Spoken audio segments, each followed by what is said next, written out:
ربنا خلق الشمس عشان تدي كوكب الأرض الضوء والحرارة اللي احنا محتاجينهم لاستمرار الحياة. كل الكائنات الحية بتحتاج الشمس بدرجة من الدرجات، بس يا ترى ازاي الشمس مهمة للنباتات؟ في تجربة في كتاب العلوم لسنة رابعة ابتدائي ممكن توضح لنا ده. أهمية ضوء الشمس للنبات الأخضر. الأدوات: قصيصين زرع كل واحد فيهم فيه نبات أخضر، كيس ورق مقوى فيه فتحات صغيرة.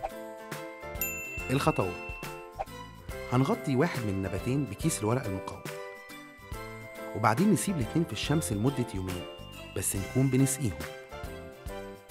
في نهاية اليومين هنكشف النبات اللي كان متغطي.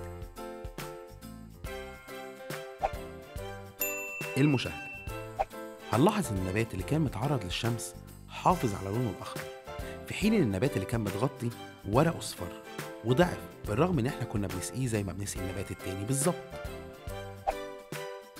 ده ايه تفسير؟ النباتات بتكون غذائها اللي بيساعدها انها تعيش من خلال عملية اسمها عملية البناء الضوئي، وزي ما هو واضح من اسمها العملية دي محتاجة ضوء الشمس عشان تتم. عشان كده لما منعنا الشمس عن واحد من النباتين مبقاش قادر يكون غذائه فضعف واصفر. وهي دي أهمية الشمس للنباتات.